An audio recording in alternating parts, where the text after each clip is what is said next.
बलौदाबाजार जिला में धान खरीदी के काम में कोनो लापरवाही सहन नहीं करे जाही। कलेक्टर हा अधिकारी समीक्षा बैठक में अधिकारी मन ला दिन निर्देश।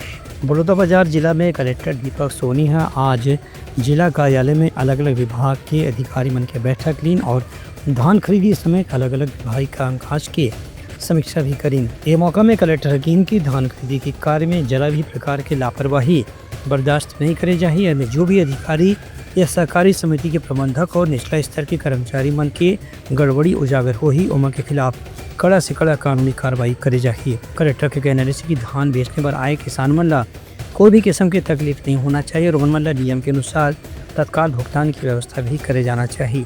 संगे संग किसान मन के बैठे की व्यवस्था, उमन के साफ पिए के पानी की व्यवस्था और पर्याप्त संख्या में बारदाना की सुविधा भी वहाँ उपलब्ध होना चाहिए। धान के उठाव में भी कोई किस्म की विलम्ब की शिकायत मिली तो संबंधित व्यक्ति के खिलाफ कार्रवाई करे जाए। कलेक्टर के कहने से कि इलेक्ट्रॉनिक तराजू के जगह में मैनुअल कांटा के उपयोग के बाद भी यदि तौर में कोई गड़बड़ी की शिकायत मिले तो भी संबंधित कर्मचारी के खिलाफ जांच के बाद कार्रवाई करे जाए। ब्यूरो रिपोर्ट उतलंघा न्यूज़।